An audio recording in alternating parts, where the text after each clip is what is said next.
Hello, squirrels! Chapter 36. I hope I can get this in one go. Not three like yesterday. Oh my gosh, that was terrible. Okay, if Elizabeth, when Mr. Darcy gave her the letter, did not expect it to contain a renewal of his offers, she had formed no expectation at all of its contents. But such as they were, it may well be supposed how eagerly she went through them, and what a contrariety of emotion of emotion they excited. Her feelings as she read were scarcely to be defined. With amazement did she first understand that he believed any apology to be in his power, and steadfastly was she persuaded that he could have no explanation to give, which just a sense of shame would not conceal. With a strong prejudice against everything he might say, she began his account of what had happened at Netherfield. She read with an eagerness which hardly left her power of comprehension, and from impatience of knowing what the next sentence might bring, was incapable of attending to the sense of the one before her eyes. His belief of her sister's insensibility she instantly resolved to be false, and his account of the real, the worst objections to the match made her too angry to have any wish of doing him justice. He expressed no regret for what he had done, which satisfied her. His style was not penitent, but haughty. It was all pride and insolence.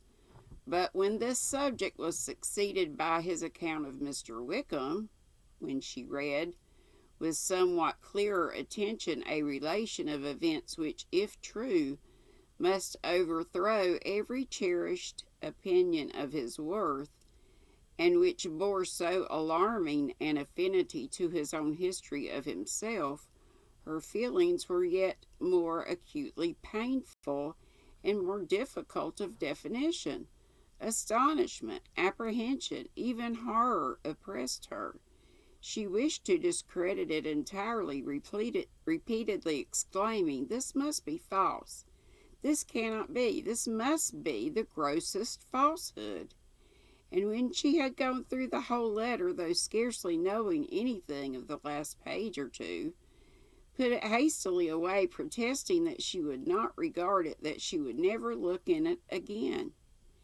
In this perturbed state of mind, with thoughts that could rest on nothing, she walked on, but it would not do. In half a minute the letter was unfolded again, and collecting herself as well as she could, she again began the mortifying perusal of all that related to Wickham, and commanded herself as far as to examine the meaning of every sentence. The account of his connection with the Pemberley family was exactly what he had related himself, and the kindness of the late Mr. Darcy, though she had not before known its extent, agreed equally well with his own words. So far each recital confirmed the other, but when she came to the will, the difference was great. What Wickham had said of the living was fresh in her memory, and she recalled his very words. It was impossible not to feel that there was gross duplicity on one side or the other, and for a few moments she flattered herself that her wishes did not err. But when she read and reread with the closest attention the particulars immediately following of Wickham's resigning all pretensions to the living, of his receiving in lieu so considerable a sum as £3,000, again was she forced to hesitate. She put down the letter, weighed every circumstance with what she meant to be impartiality, deliberated on the probability of each statement, but with little success. On both sides it was only assertion. Again she read on, but every line proved more clearly that the affair, which she believed it impossible that any contrivance could so represent as to render Mr. Darcy's conduct less than infamous, was capable of a turn which must make him entirely blameless throughout the whole. The extravagance and general profligacy, which he scrupled not to lay. Let me look up that word if I can. I love being able to do this when you can get the doggone highlighter to go where you want it to.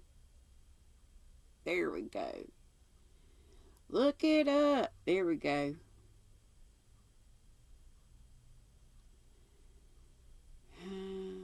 Looks like profligacy, reckless extravagance, or wastefulness in the use of resources. Profligacy. Okay. Which he scrupled not to lay at Mr. Wickham's charge, exceedingly shocked her, the more so she could bring no proof of its injustice. She had never heard of him before. His entrance into the shire militia, in which he had engaged at the persuasion of the young man who, on meeting him accidentally in town, had there renewed a slight acquaintance. Of his former way of life nothing had been known in Hertfordshire but what he told himself. As to his real character, had information been in her power, she had never felt a wish of inquiring. His countenance, voice, and manner had established him at once in the possession of every virtue. She tried to recollect some instance of goodness, some distinguished trait of integrity or benevolence that might rescue him from the attacks of Mr. Darcy, or at least, by the predominance of virtue, atone for those casual errors under which she would endeavor to class what Mr. Darcy had described as the idleness and vice of many years' continuance. But no such recollection befriended her, but she could see him instantly before her in every charm of air and address. She could remember no more substantial good than the general approbation of the neighborhood, and the regard which his social powers had gained him in the mess.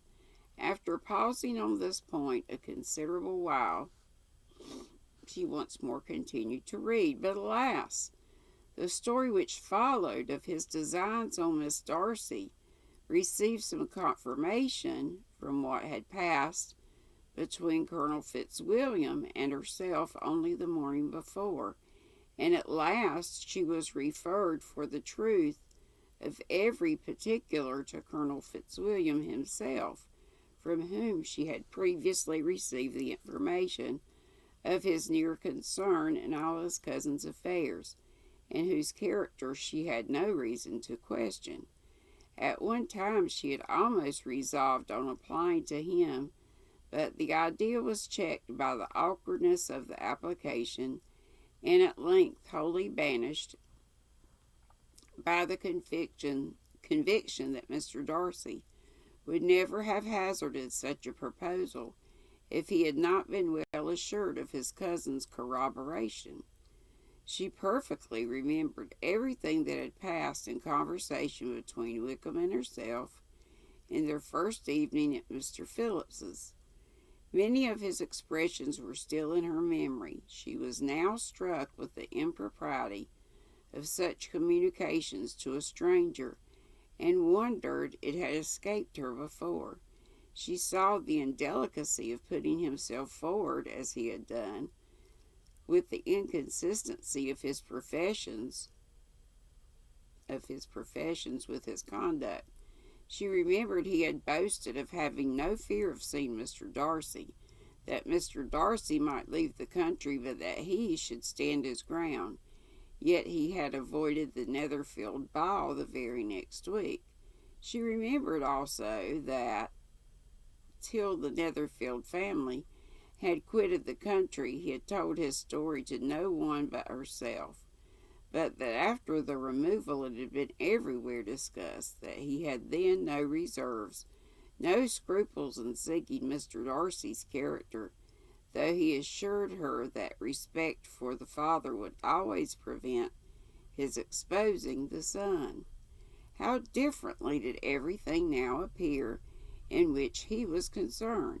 His attentions to Miss King were now the consequence of views solely and hatefully mercenary, and the mediocrity of her fortune proved no longer the moderation of his wishes, but his eagerness to grasp at anything. His behavior to herself could now have no tolerable motive. He had either been deceived with regard to her fortune, or had been gratifying his vanity by encouraging the preference which she believed she had most incautiously shown. Every lingering struggle in his favor grew fainter and fainter, and in farther justification of Mr. Darcy, she could not but allow that Mr. Bingley, when questioned by Jane, had long ago asserted his blamelessness in the affair. That proud and repulsive as his manners were, she had never, in the whole course of their acquaintance, an acquaintance which had latterly brought them much together, and given her a sort of intimacy with his ways, seen anything that betrayed him to be the unprincipled or unjust, anything that spoke him of irreligious or immoral habits, that among his own connections he was esteemed and valued, that even Wickham had allowed him merit as a brother, and that she had often heard him speak so affectionately of his sister as to prove him capable of some amiable feeling. That his actions been what Mr. Wickham represented them, so gross a violation of everything right, could hardly have been concealed from the world, and that friendship between a person capable of it and such an amiable man as Mr. Bingley was incomprehensible. Tea time, if it's not too hot.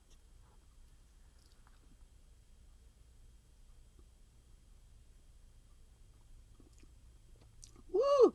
It is warm. But so good. Bye. She grew ashamed of herself. Of neither Darcy nor Wickham could she think, without feeling she had been blind, partial, prejudiced, absurd. How despicably I have acted, she cried. I, who have prided myself on my discernment. I, who have valued myself on my abilities, who have often disdained the generous candor of my sister, and gratified my vanity in useless or blameless mistrust. How humiliating is this discovery, yet how just a humiliation. Had I been in love, I could not have been more wretchedly blind. But vanity, not love, has been my folly. Pleased with the preference of one and offended by the neglect of the other, on the very beginning of our acquaintance, I have courted prepossession and ignorance, and driven reason away where either were concerned. Till this moment I never knew myself. From herself to Jane, from Jane to Bingley, her thoughts are in a line, which soon brought to her recollection that Mr. Darcy's explanation there had appeared, which soon brought to her recollection that Mr. Darcy's explanation there had appeared very insufficient, and she read it again. Widely different was the effect of a second perusal. How could she deny that credit to his assertions in one instant, which she had obliged to give in the other? He declared himself to be totally unsuspicious of his sister's attachment, and she could not help remembering what Charlotte's opinion had always been. Neither could she deny the justice of his description of Jane. She felt that Jane's feelings, though fervent, were little displayed, and that there was a common complacency in her air and manner not often united with great sensibility. When she came to that part of the letter in which her family were mentioned in terms of such mortifying yet merited reproach, her sense of shame was severe. The justice of the charge struck her too forcibly for denial, and the circumstances to which he particularly alluded as having passed at the Netherfield ball, and as confirming all his first disprobation, could not have made a stronger impression on his mind than on hers.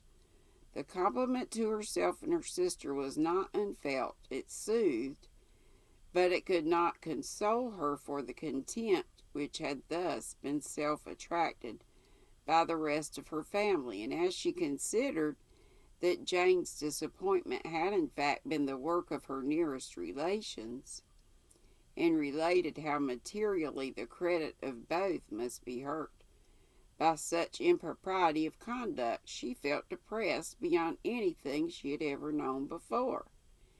After wandering along the lane for 2 hours, giving way to every variety of thought, reconsidering events, determining probabilities, and reconciling herself as well as she could to a change so sudden and so important, fatigue and recollection of her long absence made her at length return home, and she entered the house with the wish of appearing cheerful as usual, and the resolution of repressing such reflections as must make her unfit for conversation. She was immediately told that the 2 gentlemen from Rosings had each called during her absence, Mr. Darcy only for a few minutes to take leave, but that Colonel Fitzwilliam had been sitting with them at least an hour, hoping for her return, and almost resolving to walk after her till she could be found. Elizabeth could but just affect concern in missing him.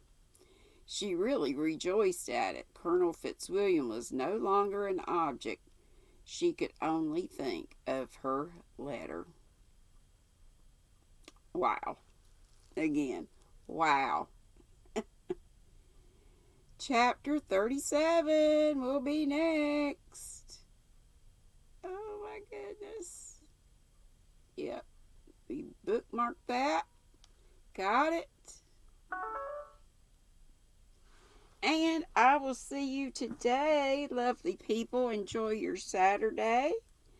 Until we meet again, I'm going to try, I hope, on that blue, my first crocheted beanie, which will be a blue one, trying Crystal's pattern again, which I'm sure is easy as pie. It looks like it. I'm just miscounting. So again, I'm using that different yarn that I showed y'all yesterday. Anyway, see you soon. 3 bells. Tea with GrannyDee at 3. Be sweet. Don't be ugly. Love ya. Bye.